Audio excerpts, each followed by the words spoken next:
Hi viewers, welcome to our channel. ప్రస్తుతం మనతో పాటు సీనియర్ జర్నలిస్ట్ దాము బాల సార్ వారితో మాట్లాడదాం. నమస్కారం సార్. నమస్తే సార్, రఘురామకృష్ణరాజు గారు జగన్ గారి పైన మరో నలుగురు పైన కేసు నమోదు చేశారు సార్. అంటే హత్యా ప్రయత్నం చేశారు నా మీద అని చెప్పేసి. అసలు అప్పుడు ఏం జరిగింది, మరి ఇప్పుడు ఏం జరగచ్చు అంటారు ఈ కేసులో? మరి వైసీపీ వాళ్ళ రియాక్షన్ ఏ విధంగా ఉంది సార్ ఈ కేసు పట్ల? రఘురామకృష్ణరాజు వెల్ నోన్ పర్సన్, మనకు తెలుసు. ఆయన వైసీపీలో ఉండి వైసీపీ తరపున ఎంపీగా గెలిచి వైసీపీకి రిజైన్ చేయకుండా వైసీపీని జగన్ని రోజు విమర్శిస్తూ ఉన్నాడు. దానివల్ల సహజంగానే వాళ్ళకి కోపం వస్తుంది. మన పార్టీలో మన తరపున గెలిచి రిజైన్ చేసి మాట్లాడాలి, కాకుండా మన దీంట్లోనే ఉండి ఆ ఎంపీ పదవిని ఎంజాయ్ చేస్తూ మళ్ళీ మనల్ని విమర్శిస్తున్నారు అనేది. ఈయన ఎందుకంటే మామూలుగా కూడా విమర్శించలే, ఒక ఎక్స్ట్రీమ్గా రోజు బూతులు తిట్టడం జగన్ని ఇవన్నీ చేస్తున్నారు. ఈ క్రమంలో వాళ్ళకి ఏం చేయాలో, ఇతన్ని ఎలా డీల్ చేయాలో తెలియలేదు. స్పీకర్ కంప్లైంట్ ఇచ్చారు, ఇతన్ని అనర్హుడిగా ప్రకటించమన్నారు, వాళ్ళు ఏమీ చేయలేదు. దాంతో జగన్ ఏం చేశాడంటే రాజద్రోహం కింద, అప్పట్లో సెడిషన్ యాక్ట్ అంటారు, ఆ సెడిషన్ కింద ఇతని మీద కేసు పెట్టి సిఐడి వాళ్ళ ద్వారా అరెస్ట్ చేయించాడు. సో చేసినప్పుడు ఇతను బయటకు వచ్చి ఏం చేశాడంటే, నన్ను జగన్ కొట్టించాడు, సిఐడి వాళ్ళు సునీల్ కుమార్, అప్పుడు సిఐడి ఆఫీసరు ఇతన్ని అరెస్ట్ చేసింది, సునీల్ కుమార్ వాళ్ళు నన్ను కొట్టారు అంటే ఎవరు కొట్టారనేది ఈయన చెప్పలేదు. కళ్ళకు గంతలు కట్టుకున్నారు, వచ్చి వాళ్ళు విపరీతంగా నన్ను కొట్టారు, కొట్టి అవన్నీ కూడా వీడియో తీసి జగన్కి పెట్టారు, జగన్ అవన్నీ చూసి ఎంజాయ్ చేశాడు అనేది ఆరోపించాడు. కాళ్ళంతా కూడా చూపించాడు, కదుములు ఉన్నాయి అనేది.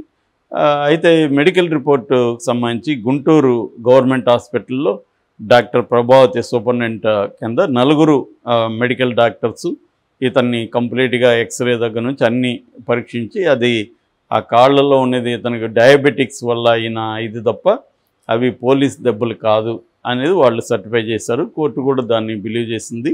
సో దాని తర్వాత సుప్రీంకోర్టు వరకు కూడా వెళ్ళారు వీళ్ళు బెయిల్కి సంబంధించి. సుప్రీంకోర్టులో కూడా ఇతని వాదనతో ఏకీభవించలేదు. అందువల్ల దాని తర్వాత ఇక్కడ మిలిటరీ హాస్పిటల్కి కూడా పంపించారు. ఆయన అక్కడ నమ్మకం లేదు గవర్నమెంట్ హాస్పిటల్ అంటే. సో ఇక్కడ కూడా ఏమీ ఆయనకి లాభం జరగలేదు. సో అది అయిపోయింది. ఇప్పుడు ఇది ఎప్పుడు జరిగింది? 2021లో జరిగింది, మేలో జరిగింది. దాన్ని ఇప్పుడు ఆయన ఒక పోలీసు కంప్లైంట్ అంటే మెయిల్ పెట్టాడు. యాక్చువల్గా మెయిల్ ఎప్పుడు పెట్టాడు? జూన్ 11వ తేదీ మెయిల్ పెట్టాడు. అయితే వాళ్ళు ఇమ్మీడియట్గా కేసు నమోదు చేసుకున్నారు వీళ్ళ మీద. అందులో A1 వచ్చి సునీల్ కుమార్ రెడ్డి, తర్వాత పిఎస్ రామాంజనేయులు, పిఎస్ఆర్ అంటారు ఆయన్ని, దాని తర్వాత జగన్ మూడవ ముద్దాయి. ఎందుకంటే ఇది జగన్ ఆధ్వర్యంలోనే జరిగిందని జగన్ చెప్పడం వల్లే వీళ్ళు చేశారని. నాలుగవ వ్యక్తి డాక్టర్ ప్రభావతి ఫాల్స్గా ఇది చేసిందని. సో ఇది ఆయన పెట్టిన కేసు బేసిక్గా.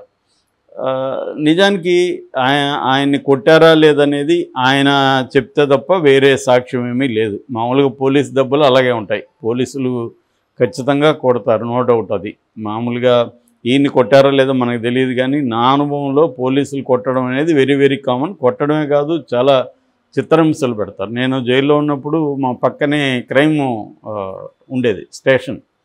అక్కడ నుంచి రాత్రులట్టు నా సెల్లికి అరుపులు వినిపిస్తూ ఉండేవి. ఒక 4 రోజుల తర్వాత వాళ్ళు వచ్చేవాళ్ళు, చూస్తే గోర్లకి గుండు సూదులు గుచ్చి ఉండేవాళ్ళు. వాళ్ళేమో నవ్వుతూ చెప్తుండేవాళ్ళు మామూలుగా, ఏం జరిగింది, మిమ్మల్ని ఎలా కొట్టారంటే గుండు సూదులు గుచ్చారు సార్ అని చూపించేవాళ్ళు.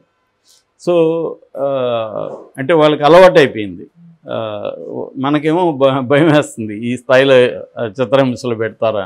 అట్లాగే కరెంటు చేయడం, కాళ్ళకి గుడ్డలు చుట్టి కిరోసిన్ పోసి గుడ్డలు చుడతారు, దానికి నిప్పు పెడతారు, ఆ గుడ్డ కాలుతూ ఉంటుంది, మన కాలు కాలుతూ ఉంటుంది. సో ఇలా రకరకాల పద్ధతులు కొడతారు. ముఖ్యంగా ఆ రబ్బర్ ఇవి ఉంటాయి లాఠీలు, వాటితో కొడితే ఏమవుతుందంటే లోపల దెబ్బ తగులుతుంది, బయటికి ఉండదు, కానీ కదుములాగా నల్లగా ఏర్పడుతుంది. అట్లా మేము పౌరకుల సంఘంలో ఉన్నప్పుడు కూడా చాలా పోలీస్ వైలెన్స్ మీద పనిచేసినప్పుడు చాలా చూసామన్నారు. సో మామూలుగా పోలీసులు కొట్టడం అనేది వెరీ వెరీ కామన్. ఆ రకంగా ఈయన కూడా కొట్టుండే పాజిబిలిటీ ఉంది, పాజిబిలిటీ లేదని చెప్పలేం, ఖచ్చితంగా కొట్టుండొచ్చు. ఎందుకంటే జగన్కి కానీ వైసీపీకి కానీ ఈయన మీద తీవ్రమైన కోపం ఉంది. అసలు బయట వాళ్ళే అతన్ని ఎట్లా జగన్ సహిస్తూ ఉన్నాడు అనేది కూడా అనేవాళ్ళు. సో ఎందుకంటే తెలుగుదేశం అప్పుడు విపరీతంగా ఆయన్ని ఫోకస్ చేసి రోజు రచ్చబండ కార్యక్రమం ఆయన ఎప్పుడు అడిగితే అప్పుడు ఛానల్లో టైం ఇచ్చి అలాగే చేశారు. సో దాన్ని జగన్ అలా చేసి ఉండే అవకాశం ఉంది. జగన్ కొట్టినప్పుడు వీడియో కూడా చూసుండొచ్చు, తెలియదు మనకి.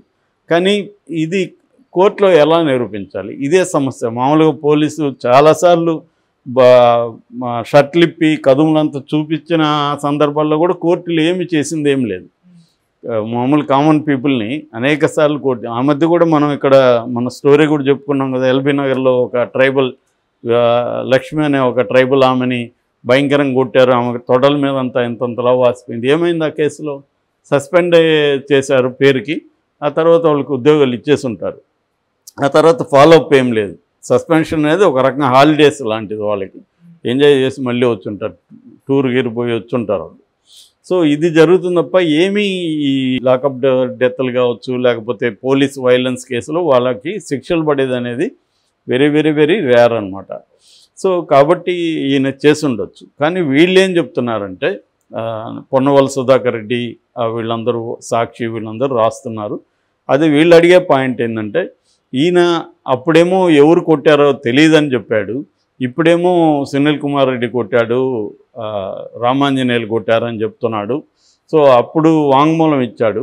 మామూలుగా 77 రోజుల తర్వాత చెప్పే సాక్ష్యం చెల్లదని సుప్రీంకోర్టు అనేకసార్లు చెప్పింది. ఇదేమో 3 ఏళ్ళు అయింది.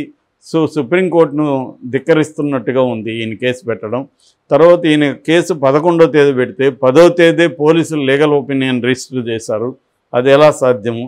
అవన్నీ వీళ్ళు ప్రశ్నిస్తున్నారు. మేబీ ఇవన్నీ టెక్నికాలిటీస్, రేపు కోర్టులో ఇవన్నీ తేల్తాయి. బట్ రఘురామకృష్ణరాజు ఏంటంటే జగన్ అంటేనే ఆయనకి పడదు, జగన్ మీద తీవ్రమైన కోపం ఉంది. కాబట్టి ఆయనకు అవకాశం వచ్చింది. జగన్ కేసులన్నింటిలో కూడా తీవ్రంగా వాటిని త్వరగా విచారించాలి, బెయిల్ క్యాన్సిల్ చేయాలి, ఇవన్నీ కూడా ఆయన కోర్టులో సుప్రీంకోర్టు వరకు కూడా వెళ్ళాడు, జరుగుతుంది. సో అలాగా ఇప్పుడు ఆయన ఎందుకు వదులుతాడు? ఖచ్చితంగా వాళ్ళ గవర్నమెంట్ వచ్చింది, ఆయన ఎమ్మెల్యేగా ఉన్నాడు వాళ్ళ గవర్నమెంట్లో, కాబట్టి ఖచ్చితంగా ఆయన ఈ కేసును పరిశీలిస్తుంది. మామూలుగానే తెలుగుదేశం ఇప్పుడు ఏం చేస్తుంది? తెలుగుదేశం అంటే కూటమి ప్రభుత్వం గతంలో తమ మీద దాడులు కావచ్చు, తమ ఆఫీసుల మీద దాడులు కావచ్చు, ఆ కేసులన్నింటినీ మళ్ళీ వీళ్ళు బయటికి తీసి ఆ కేసుల్లో మళ్ళీ వాటిని పెట్టడం, వాళ్ళకి నోటీసులు ఇవ్వడం, వాళ్ళని కొంతమందిని అరెస్ట్ చేయడం. నిన్న కూడా మంగళగిరి టీడీపీ ఆఫీస్ మీద జరిగిన దాడిలో ఒక పర్సన్ అరెస్ట్ చేశారు. ఈ కార్యక్రమం వీళ్ళు వైసీపీ వాళ్ళ మీద చేస్తారు. ఒక రకంగా ఏంటంటే ఇది రెవెంజ్ స్టోరీ. ఒక పక్క పరిపాలనకు సంబంధించి లేకపోతే సంక్షేమంకి సంబంధించి కూడా చంద్రబాబు చురుగ్గానే పనిచేస్తున్నారు. At the same time YCP వాళ్ళ మీద కూడా చేస్తున్నారు. ఇందులో రెండు యాంగిల్స్ ఉంటాయి. ఒకటేమో రెవెంజ్ యాంగిల్, తాము గతంలో తమను ఇబ్బంది పెట్టారు కాబట్టి ఇప్పుడు అధికారంలో ఉన్నాం కాబట్టి మేము ఇబ్బంది పెడతాం అనేది. రెండో యాంగిల్ ఏంటంటే వైసీపీని వీకెన్ చేయాలి, వైసీపీలో ఉండే నాయకులనంతా కూడా ఫోర్స్ చేయాలి బయటికి వెళ్ళిపోయే విధంగా, అప్పుడు జగన్ వీక్ అయిపోతాడు అనేది కూడా రెండో యాంగిల్. ఈ రెండు ఆబ్జెక్టివ్స్తో చంద్రబాబు పనిచేస్తున్నాడు. సో అందువల్ల వీళ్ళందరూ కేసులను ఎదుర్కోవాల్సిందే. ఇట్లాంటివి కనీసం ఒక 20-30 మినిమం జగన్ మీద రాబోతున్నాయి కేసులు. ఎందుకంటే చంద్రబాబు మీద కూడా 6-7 వచ్చాయి, ఇంకొక 6-7 ప్రాసిక్యూటబుల్ కేసెస్ ఉన్నాయని విజయసాయిరెడ్డి అనౌన్స్ చేశాడు. సో మళ్ళీ జగన్ వచ్చి ఉంటే ఇదే జరిగేది. ఇప్పుడు రివర్స్ జరుగుతుంది, అంతే తేడా. ఎవరు వచ్చినా ఇదే, ఈ డ్రామాలే సేమ్ ఉంటాయి, వ్యక్తులు మారుతుంటారు, అంత తప్ప సేమ్ ఇదే జరుగుతుంది. ఇది అన్ని ప్రభుత్వాలలోనూ ఇదే జరుగుతుంది. అటు నేషనల్లో బీజేపీ ఇదే చేస్తుంది, ఫర్ ఎగ్జాంపుల్ ఇక్కడ కాంగ్రెస్ ప్రభుత్వం అదే చేస్తుంది. ఏ పార్టీకి ఏ ప్రభుత్వానికి ఈ విషయంలో తేడా లేదు. ఖచ్చితంగా అధికారంలోకి వచ్చినప్పుడు ప్రతిపక్షాల మీద రకరకాల పద్ధతుల్లో కక్ష తీర్చుకోవడం ఉంటుంది. అది లీగల్గా తీర్చుకుంటారు, యాంటీ లీగల్ అంటే చట్ట విరుద్ధంగా కూడా తీర్చుకుంటారు, ఫిజికల్గా దాడులు చేయడం అవన్నీ చేస్తారు.